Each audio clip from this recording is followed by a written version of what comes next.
সত্যি কথা আমি ভাবতেই পারিনি যে এই লাউ গাছটার থেকে এতগুলো লাউ আমি হারভেস্ট করতে পারবো। তবে গাছটা আমি কেটে ফেলার উপক্রম যখনই করি তখনই কিন্তু গাছটা এত সুন্দর সতেজ হয়ে থাকে, আমি আর কাটতে পারি না।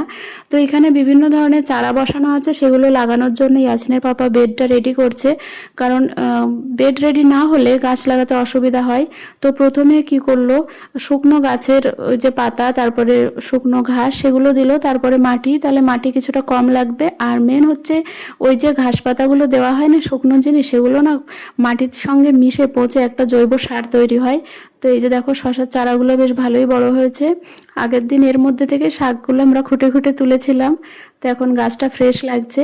আর চলো তোমাদের দেখাই আজকে আমার লাউ গাছ থেকে কতগুলো লাউ আমরা হারভেস্ট করতে পারি।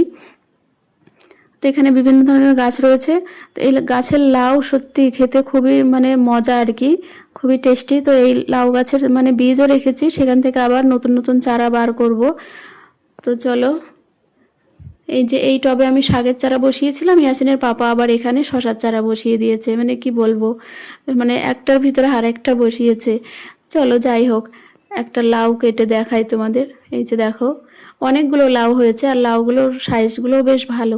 এই লাউগুলো বড় হয় কিন্তু এর ভিতরে কিন্তু দানা সেভাবে হয় না।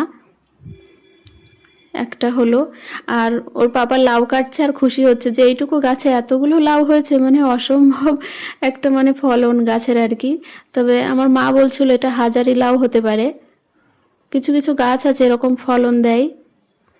আর এই গাছের গোড়ায় আমি কোনো রকমের কোনো সার প্রয়োগ করি না, জাস্ট চাল ধোয়া, ডাল ধোয়া পানি এইসবই দিই, আর মাছ মাংস ধোয়া যে পানিটা থাকে সেটাই দিই। তো দেখো কতগুলো লাউ হয়েছে, মানে সবজি হারভেস্ট করতেও যে এত ভালো লাগে কি বলবো। এই যে আরও একটা,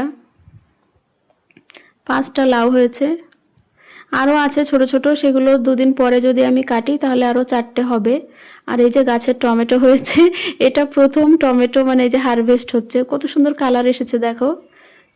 এই দুটো টমেটো পেকেছে আর বাকিগুলো মানে অরেঞ্জ কালারের হয়ে আছে, সেগুলো পুরোপুরি পাকলে তারপরে তুলবো।